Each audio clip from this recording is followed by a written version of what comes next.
Well, this is the first time, I think, in my lifetime that I can remember seeing a president of the United States address issues that directly affect the Asian American community like this and in legislative form. I think that, as the president said, that this is in part about the type of country that we want to have, the type of people that we want to be.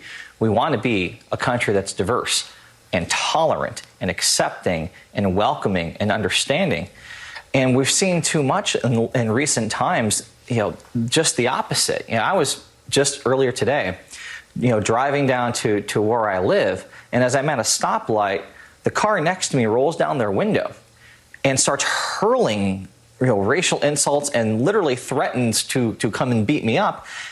And I have to think in my head, is this person armed? Am I in danger right now? I hate that we live in a country where that thought has to cross my mind, where people who look like me, who look different, have to worry about every encounter potentially turning into violence, turning into something that could jeopardize their life. And hopefully today was one important and meaningful first step in our collective effort to start addressing that and talking about it and educating people and showing as a society that we are not going to be tolerant of that type of behavior, that we are not going to allow all communities of color to feel like they have something to fear by just going through everyday activities. I mean, even as this debate has reached the national forefront in consciousness, we've seen violence against Asian Americans rise. We see every day reports surface about people being attacked and assaulted and harassed, and it has to stop. So, Kurt, one of the things we know is that the violence goes undercounted because it's unreported. Did you take down a license plate and report the attack on you?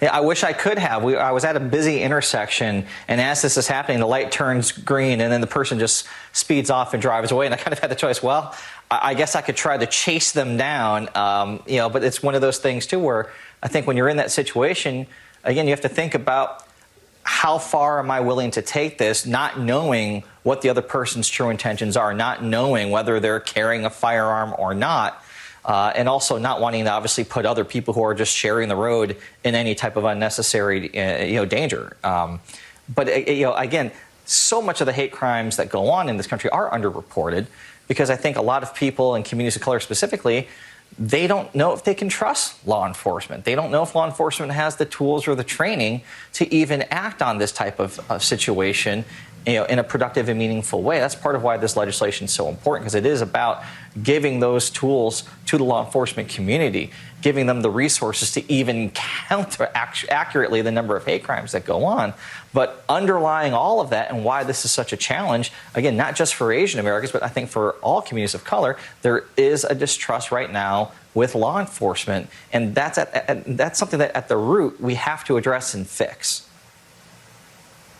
So I'm asking this because in my own life, I know this is real. Elderly Asian Americans are terrified. They don't want to go to the market alone or be out of the apartment in the evening when it's dark.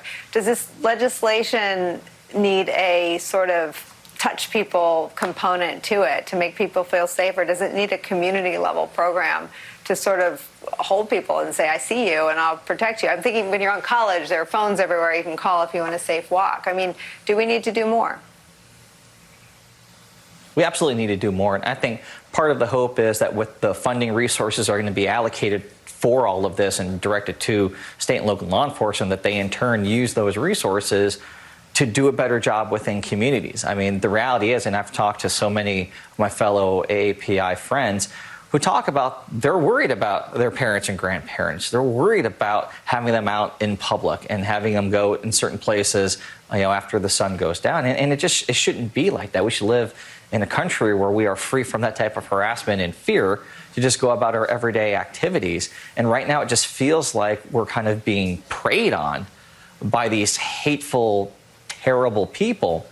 And again, I don't think that this legislation is going to solve all of that overnight, but it has to be the beginning of a conversation that has to continue. It cannot be one of those times where, all right, we did something, let's go about our merry way and never talk about this again, because I'll tell you, the violence isn't going to stop.